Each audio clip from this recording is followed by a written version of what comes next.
The profit men who control the West.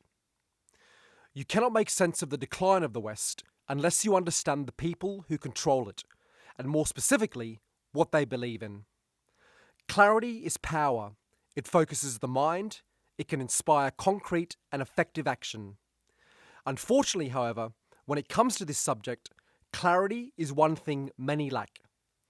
People may see different pieces of the puzzle, but not understand how they fit together, or they may buy into and promote sensationalist theories, which immediately discredits them, even if there's some truth to what they're saying, or they may immerse themselves in an academic study of power that leads them down a rabbit hole of endless theory, and theory is a poor substitute for reality. We must move beyond these and other methods of dealing with this subject, for if we can't grasp who our enemies truly are and what drives them, then we will fail to defeat them. As the general and philosopher Sun Tzu said in The Art of War, we must know our enemy. It is the aim of this piece, then, to put the pieces of the puzzle together in a clear, concise, and no BS way. In it, we will shine a floodlight on one of our biggest enemies, the profit men who control the West. Let's begin. The ideology of the profit men. You will recognize who the profit men are simply by their ideology. Firstly, their ideology is secular. There is no room for God or religion in it. Secondly, their ideology replaces a higher being with something else, which they believe is just as noble and compelling, and that is profit.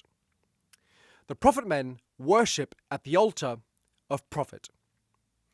Now, what I've just said can be easily misunderstood, particularly by advocates of so-called free markets and capitalism. So I'm going to explain what I mean, and by the end of this, it will be evident that this ideology explains a lot of what we see happening in the West today, including the rise of the woke, low fertility rates, mass immigration, enthusiasm for war, and more. Let's begin, though, by taking a look at how profit is defined. According to Investopedia, profit describes the financial benefit realized when revenue generated from a business activity exceeds the expenses, costs, and taxes involved in sustaining the activity in question. Any profits earned funnel back to business owners who choose to either pocket the cash, distribute it to shareholders as dividends, or reinvest it back into the business. That's a pretty standard and uncontroversial definition of it. What we're more interested in, though, is in what this means in the real world. The pursuit of profit, by its very nature, is A, self-interested, and B, amoral. Self-interested means an individual or group of individuals seek it for their personal benefit, whether it be for accruing power, wealth, and influence, or attaining pleasure, security, or comfort. Amoral means the holy text that these self-interested individuals worship, and where profit lives, is a profit and loss statement, or income statement. A text that does not care for values, morals, truth, or justice, but only cares for how much profit was generated during the period in question. The more, the better. Now, there are two broad ways to perceive this ideology or system. The first is that it's positive. The story that underpins this view goes as follows. Profit incentivizes people to act in their own self-interest, yes, but the act of serving their self-interest benefits others. Through the profit seeker's enterprise, people are employed and products and services are produced and delivered that other enterprises and people want or need. The profit seeker's enterprise also procures products and services from other enterprises, who in turn employ people. All these employees spend their money on the products and services they want or need, which in turn flows to enterprises who employ people. The profit seekers do likewise, but also invest their money into new or different enterprises, which feeds further into this system. Employees invest too, only through their pensions. The competition between enterprises encourages innovation, which in turn leads to better products and services, which means better outcomes for the enterprises and people who procure these products and services. And on it goes in a virtuous circle. So far so good, the invisible hand at work. Now, let's look at it from the second perspective. Profit is the North Star. It's what CEOs fret over, what investors care about, what analysts look at. For a company to be successful, we are told, it must focus solely on generating consistent profit and not on any external and unrelated goals that might distract from this, like fulfilling some moral purpose or serving the community or bettering society. These things are irrelevant and not baked into the holy text that is a profit and loss statement. Of course, if it happens to be that an enterprise is selling a product or service that delivers these things, then great. But it's not necessarily the point. The ideology and system itself is about delivering profit. There are two key challenges with this. One, large enterprises or groups of enterprises, because of the huge profits they generate, gain enormous power and influence in our society that dwarfs the power and influence of any individual to the point of making the individual insignificant. Number two, as we've already covered, these entities are self-interested and amoral by design. So, what happens when you mix enormous and outsized power and influence with self-interest and amorality? Well, in addition to creating beneficial outcomes, you also create highly immoral and destructive outcomes whose impact is felt society-wide and indeed worldwide. Let's look at some examples of where it goes wrong. Pharmaceuticals. Enterprises in this space produce useful medications like antibiotics and awful ones like antidepressants. For example, there are tens of millions of people on antidepressants across the US, Canada, and Europe. This includes kids as young as 5. These numbers are also growing steadily year by year. Yet somehow, for the entirety of human history, we did without these pills and were fine. It just so happened that in the latter part of the 20th century, researchers, academics, and enterprise innovated a new problem, or one could say a new market, that being depression, as well as a magical solution to that problem, antidepressants, which has proven to be one of the greatest corporate success stories of the past 50 years. It's interesting that our ancestors, whose lives were significantly tougher than ours and filled with more hardship than we could ever know, were able to deal with challenges in life with resilience and faith. But today, despite having access to these same resources, and indeed more, like all kinds of non-drug-based therapy, as well as high levels of personal comfort and security, many end up on pills. I've no doubt that our ancestors knew, perhaps through necessity, not to make a mountain out of a molehill.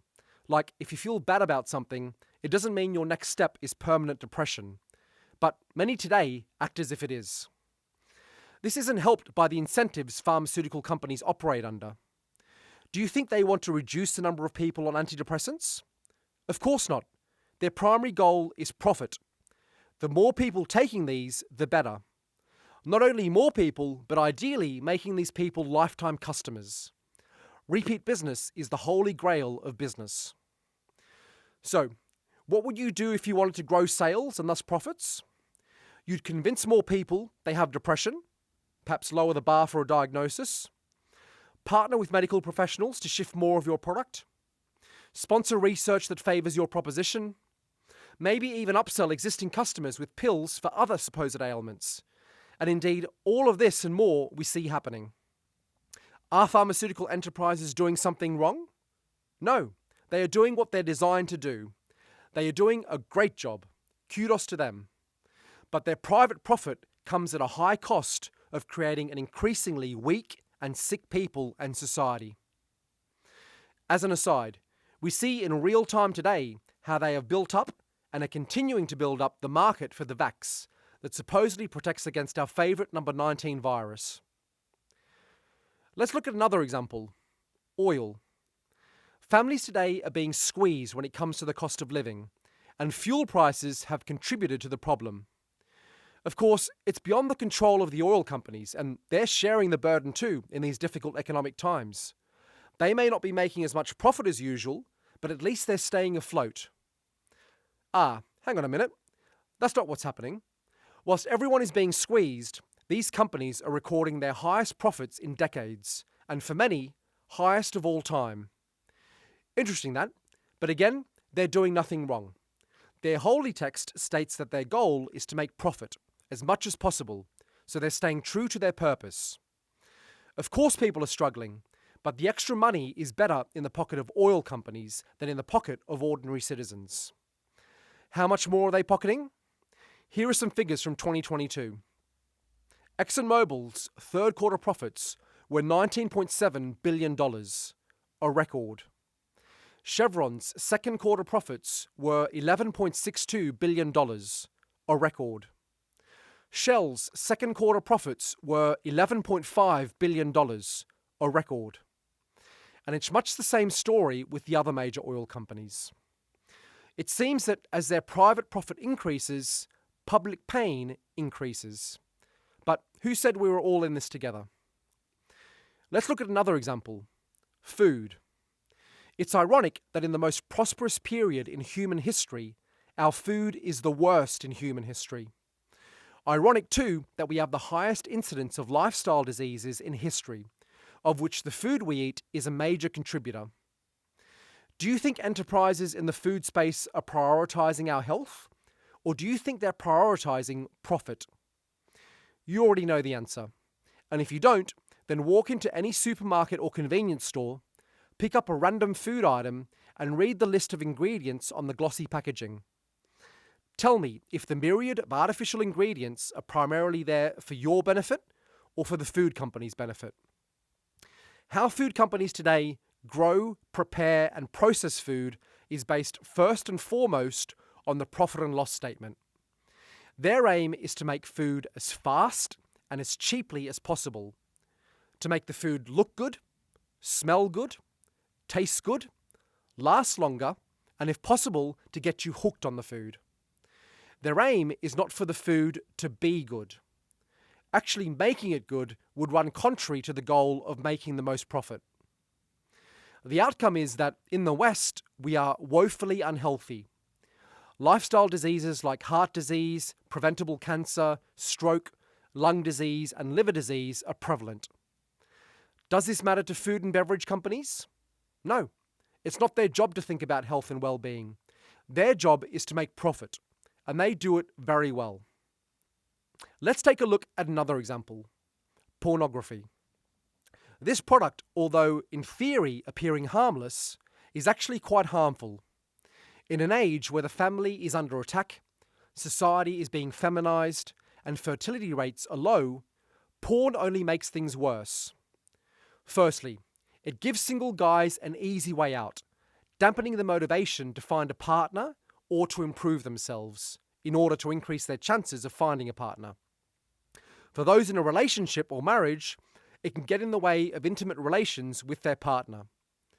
It also reframes sex in a purely consumerist mold, as opposed to it being about producing offspring, and it can lead to an unhealthy and costly addiction.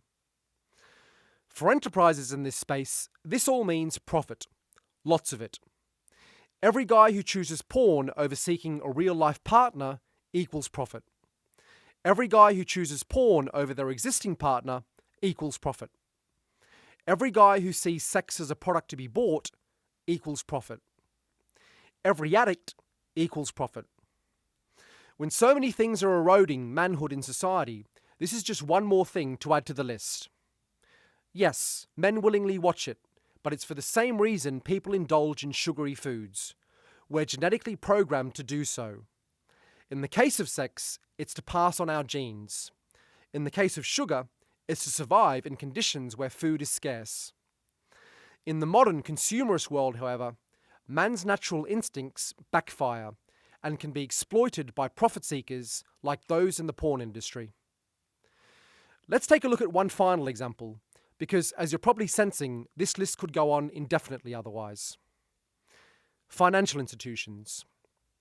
Here we find the ultimate disciples of the profit ideology. Here, enormous power, wealth, and influence are concentrated in entities that have no qualms in using their position to make as much profit as possible. Consider the global financial crisis of 2007 to 2008. There were, of course, many players involved in this fiasco, including government, borrowers, and credit rating agencies. But financial institutions played a major role in it, and for the years leading up to the crisis were making a fortune.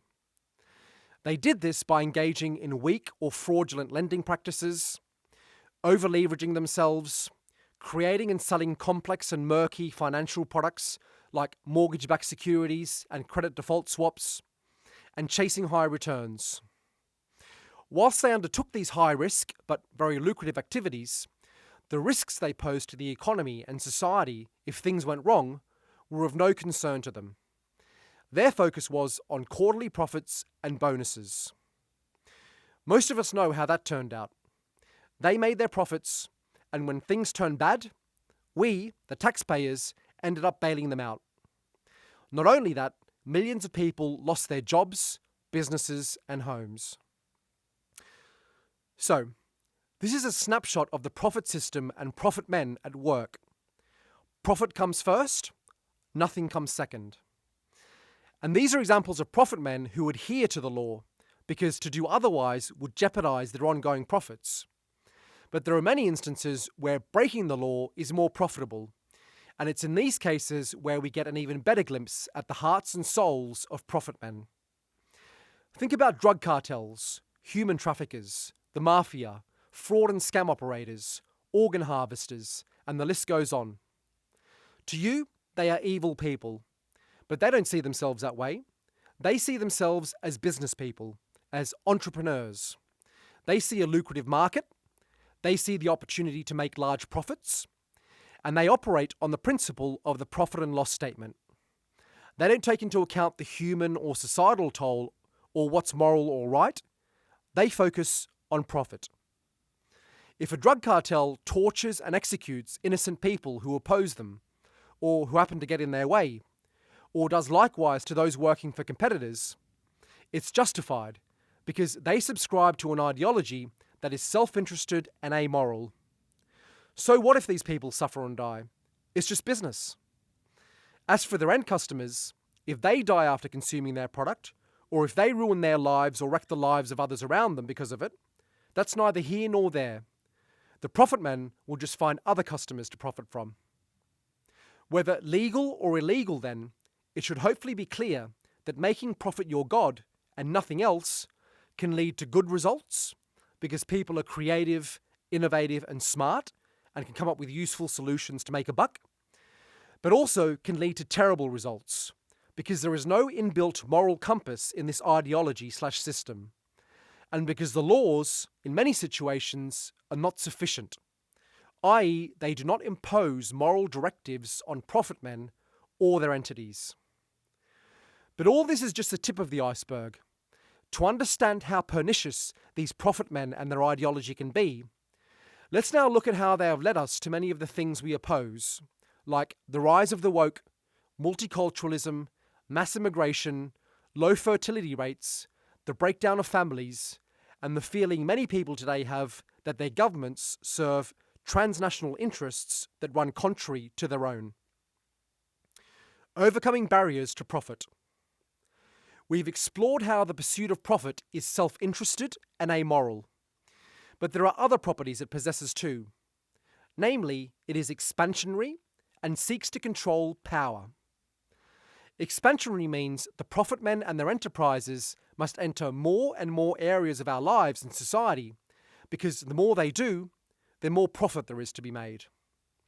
They do this to the point where they successfully reshape the individual into a new identity, that of the consumer, and reshape society into one giant marketplace. Expansionary also means they will go wherever there is profit to be made.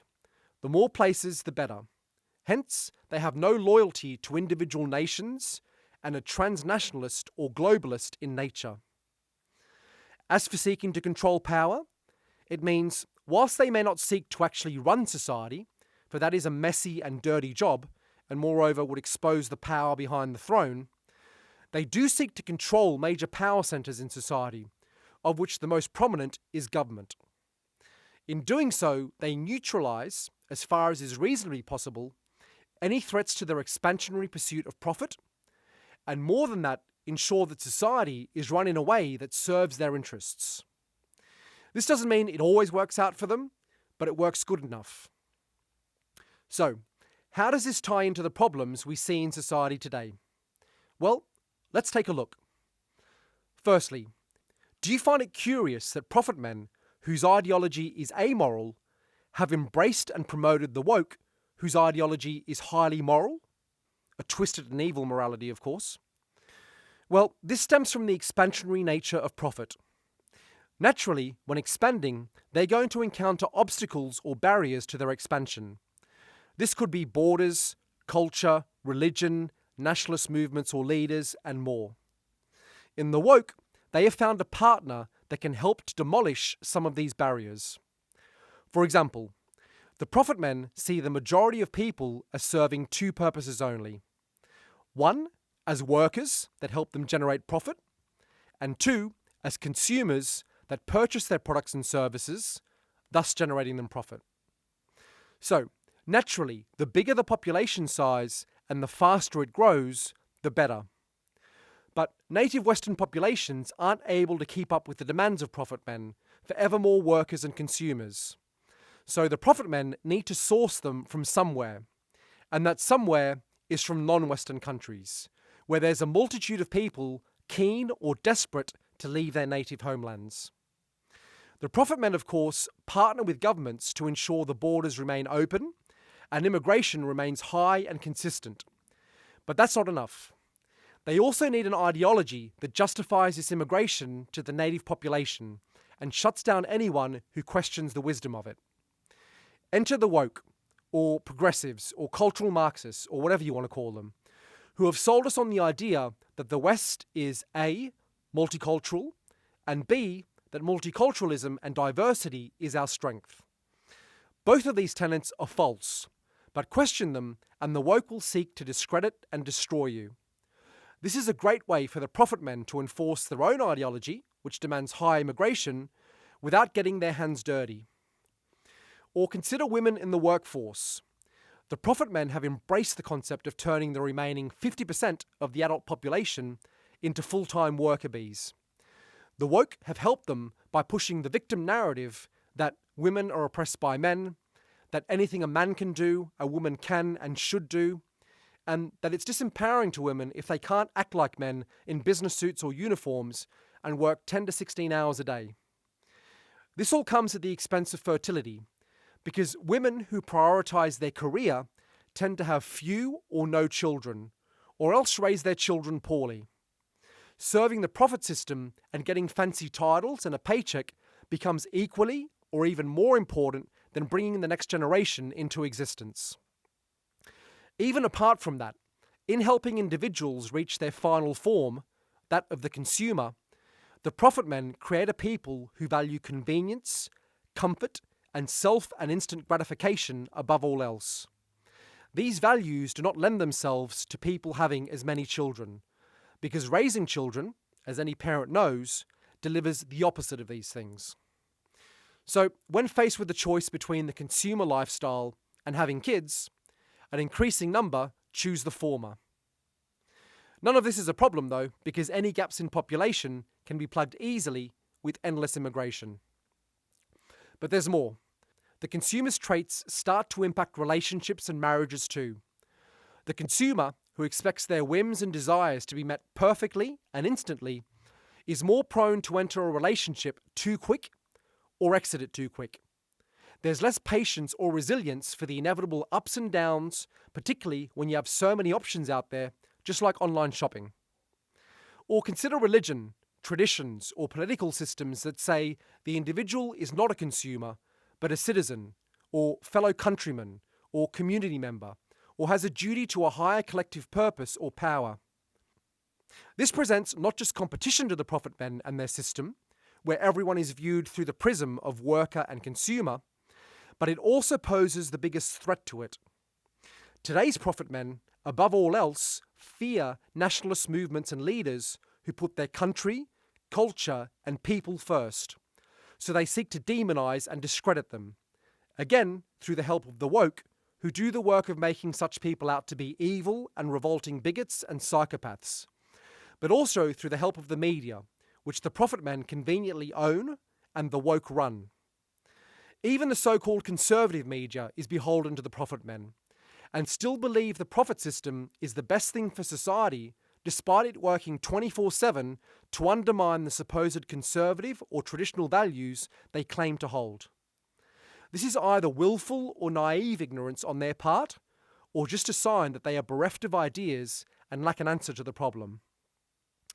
On the nationalist point, you may have noticed the vigour with which the establishment has gone about trying to cancel Russia. Both the profit men and the woke have been united on this.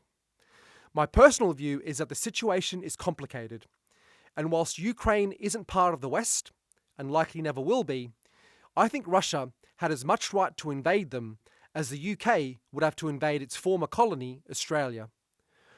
All of this aside, the enthusiasm for sanctions and war with Russia coming from the Western establishment has more to do with not letting an opportunity go to waste.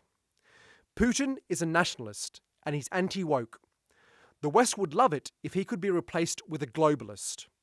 They would then go about introducing the same wedge of wokeism and start to erase Russian culture as Russia becomes yet another formless, multicultural marketplace. One final key benefit of partnering with the woke is their ideology is highly effective at dividing people and getting them to be at each other's throats.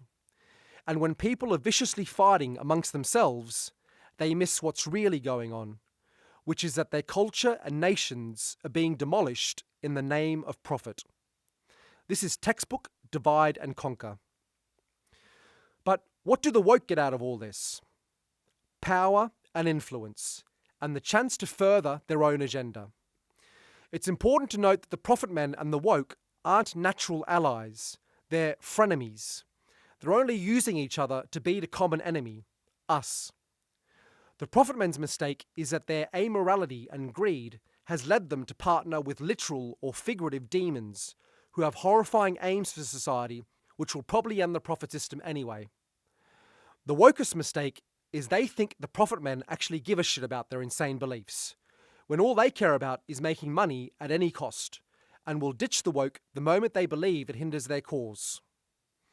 Regardless, it really says a lot about the profit men that they are willing to leverage their enormous power and influence to promote an evil ideology like wokeism, and silence or cancel anyone who opposes it. Makes you wonder what they'd do if their spreadsheet analysis showed that 50% of humans were no longer needed to make profits. There may also be an element of wokeism having snuck up on the profit men, and as a potential competing power centre, it made sense to co-opt it in order to control it. But they're playing with fire here. Enterprises today are being conquered from within by woke employees churned out from woke indoctrination factories, also known as universities. In fact, the gatekeepers to these enterprises, the guardians of their culture, and the enforcers of rules and discipline, aka the HR and recruitment divisions, are almost exclusively woke. It's a prerequisite for working there. The profit men are now beginning to reap internally what they have helped sow externally. This reminds me of a quote from Michael Moore, a man I do not like or respect in any way, but who was spot on when he said, "The rich man will sell you the rope to hang himself with if he thinks he can make a buck off it." In the end, though, I think that these two Batman villains partnering up has been a godsend. Yes, it's helped the profit men overcome barriers to making more profit, and has empowered the woke immeasurably, but it has also helped more people on the right to see what the profit men and their enterprises are really about, and whose side they are really on, and it's not ours. But wait, I've forgotten government. There's no partner like government if you want to bend society to your will. Western politicians and bureaucrats, just like celebrities, love attention, love to be liked, love to feel important, love the feeling of power, and love it when their genius is recognised. And the professional best friends and like minds known as lobbyists and corporate-sponsored think tanks and non-profits are experts at giving them this and more, unlike those ungrateful and demanding voters. Also, unlike voters, they can throw unlimited time and resources toward this. There's also the revolving door. Work for the regulated one day, become regulator or policymaker the next, and vice versa. No conflict of interest there. Oh, and here's a nice perk for me. Some profitable bit of intel. Oh, you'll fund my election campaign? I'm invited to the most popular restaurant in town with the who's who? Thank you. Yes, I was actually thinking your suggestions on policy make a lot of sense. I'll see about making sure we pass this. Oh, and yes, I'd love to join you on the golf course this weekend. In short, our democratic systems in the West are ideal for profit men. They attract all the right sorts of people to govern, right for the profit men, that is, wrong for us. Politicians also take the fall, are easily replaced, or are not easily replaced, but are easily bought in one way or another. And whilst not all can be won over, enough can be to ensure the profit men win in the end, no matter which side is in charge. What is the profit men's endgame? Well, despite their support of multiculturalism, the profit men are actually monoculturalists. They believe in making their amoral culture and ideology the exclusive culture and ideology globally. The lowest hanging fruit is the West, for the ideology was born here and has gained the most traction here. But the end goal is to erase other cultures too, till we become one giant, generic consumer planet serving our master, profit. The fault in their approach is in thinking that people will give up their culture, history, and identity so easy. Just because many self-indulgent and confused Westerners have done so, doesn't mean Muslims or Sub-Saharan Africans or Chinese or Hindus or Russians or others will. Many of these cultures are becoming increasingly nationalistic and culturally assertive. So what's more likely is that the multicultural journey will end up killing the golden goose, that is the West, but leave those other cultures unscathed. The profit men can then see how they get along in places like China, where the government calls all the shots and profit men must bow in obedience or else, or in India, where the red tape, bureaucracy and corruption is a nightmare, or Africa, where cronyism and corruption are rampant and the rule of law is arbitrary, or in the Muslim world, where productivity rates are low, corruption is high, and bureaucracy is stifling. And if they think the West won't become a copy of these other parts of the world, when native Westerners are a minority, then they're not as smart as they make themselves out to be. Or perhaps they're just blinded by greed. Or maybe they don't care. They'll make their play, and if it all goes wrong, it's the profit man of the future's problem. He can figure it out. After all, today's profit men have got important targets to meet. Let's now look at what we can do about this unfortunate state of affairs. Reform, replace, or rein in. The same ideology that gives us things we value, like washing machines, smartphones, and next-day delivery, is also leading the assault on our culture, health, and security. It's easy, maybe comforting, to think that the invisible hand is a force for good and leads to the best results for the greatest number of people. Conservatives and libertarians in particular are fond of this view. But what if it's a mirage? What if it's true it delivers for a time, under specific conditions, but as it expands, it starts to consume its host, eventually killing both it and itself? I know some of you think the solution is just to get rid of wokeism, limit government, and let capitalism roll on unhindered. But how is having almighty powerful enterprises that are driven by self-interest and are inherently amoral, that are pathologically expansionary and seek to control power, going to bring about the kind of society we want to see? They have led us to the quagmire we're in today. In its current form, this ideology can only undermine our mission, and I think we can do better. So what can we do? Well, we can start by acknowledging how beholden each of us personally is to this system. We are all products of it. We are all consumers. We all have a divided loyalty between wanting to see our society get back on track, but also wanting the convenience, comfort, and gratification provided by this system. How do we overcome this? How do we square the circle? Well, we get clear on what our options are: reform or replace. If we're talking reform, then it could mean that enterprises adopt a revised North Star. Perhaps instead of profit, it's good profit they must pursue. Good profit adds a moral or value dimension to the pursuit of profit, which is sorely lacking. We already know you can make profit by getting people addicted to antidepressants and porn. Well done to you. But are you doing good? Yes, you can squeeze families all over the nation with gas or petrol prices and grow your profits dramatically. But does this meet the definition of good profit? When you add the qualifier good, things start to look a lot different. You can still have companies competing, innovating, growing, hiring, but it's not a free-for-all of doing whatever you like to make a buck, regardless of the cost to society. What I'm describing here isn't just adding another regulation. It would mean baking into the DNA of how business is measured and operated the requirement and duty to do good. Put simply, it's make money doing good.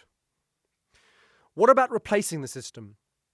Well, here's where things get tricky. You really need to know what you're doing if you're planning to replace in its entirety a system that's proven to deliver. Because whilst this system is screwing us over badly with the left hand, it is delivering beneficial outcomes too with the right hand.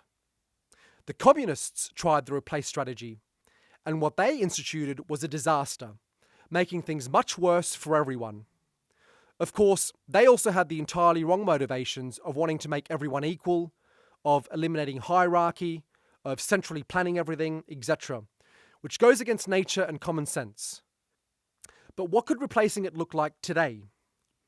Well, if the current system is global in nature and outlook, then perhaps an alternative would be localism. Perhaps it becomes about smaller and leaner enterprises who have a strong vested interest in the health and prosperity of the town or city in which they operate. Key to this is being self-sufficient, so it means bringing back manufacturing and becoming energy independent. Or maybe fully or partially decentralized enterprises are the answer. They can be designed in a way that minimizes abuse or ill intentions, and where transparency is a key feature. Or maybe the concept of having a legal entity separate from the owner, which is what a corporation is abolished. This way you can't have profit men hiding behind faceless corporations and paying no price for their bad behavior. Or it could be something completely different. These sorts of things are best tested out at a smaller scale first to see how they work in practice, rather than experimenting on entire nations and then realizing it doesn't work or needs major changes. For this reason, I think the reform approach is preferred. Lastly, there is the reining in option. This means leaving the amoral profit incentive intact, but having a strong single-party government that keeps the profit men in line. Such a government would make it clear to the profit men that their job is to serve society and not the other way round, and would enforce this accordingly.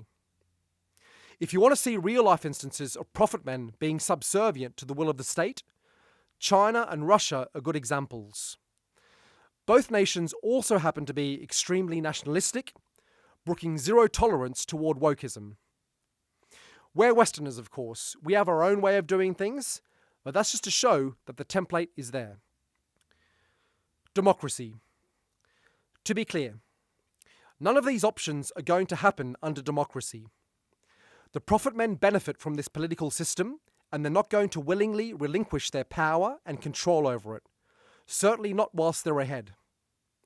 This also neuters the counter-argument some of you might have of who decides what good profit is, because we sure as hell will not let the woke or the profit men decide it. This is for a post-democratic system where they have no or limited say on the matter. If you're holding out for democracy to save you, that's just a covert way of giving up. It means nothing changes, The profit men and the woke grow in strength, and we continue down the same path to self-destruction. We complain on the way down, of course, protest here and there, vote for this or that jobber here and there, but all we do is waste time. So, good profit is what our side says it is, because that's the game we're now playing. That's how you stop this madness.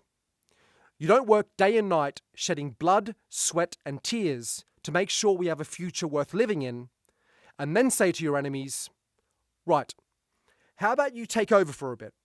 Feel free to destroy all the work we've put in, devote 100% of your energy and resources into undermining us and our mission, consolidate your power while you're at it, and in the meantime, we'll complain about you, and then let's have a contest in the future to see if we can take the reins over from you again. Does that sound okay? Well, that's stupidity. We're way past the point where that makes any sense. It may work with smaller, culturally and ethnically homogenous populations who are devoid of any cancerous ideologies, but that's not us today. We're entering survival mode now. It's no time to be playing tag. So, in summary, we have options that don't require us to completely upend our economic system, but that enable us to cut the parts out that are harming us. We can amend what an enterprise is measured and focused on so it's no longer just about profit, but about good profit. This helps to eliminate the questionable goods and services that get foisted on the population and kills off partnerships with groups or movements that seek to harm society. Consider this an upgrade to version 2.0, which also doesn't preclude us innovating our way to better systems in time through, amongst other things, smaller scale trials. This is also a more sensible and holistic way of viewing the economy and all the players in it. Yes, there's competition. Yes, there's positive disruption. But there's also a sense of it all serving a greater united vision and purpose. We aren't working against ourselves, not taking one step forward in one area and one step back in another. And certainly, we aren't tolerating or promoting colossal aberrations where power and control is concentrated in the hands of an amoral few who use it to subvert society to their self-interested ends. That must end. Closing words. The profit men are not our friends. They use their immense power to undermine our nations and culture. They partner with adherents of an evil ideology who cause serious damage to our society. And they capture the weak, corrupt, and incompetent people that govern us. They feel bad about none of this. We are just a stepping stone on their path to profit. We and our descendants deserve better than being turned into mindless, androgynous consumers devoid of any meaningful identity, culture, or values. We have a far greater destiny and mission to fulfill. When our business leaders, culture, and government no longer serve us, but instead threaten our existence, then we know what needs to be done. It might not happen today, but it must happen tomorrow. Until then, we remain under occupation.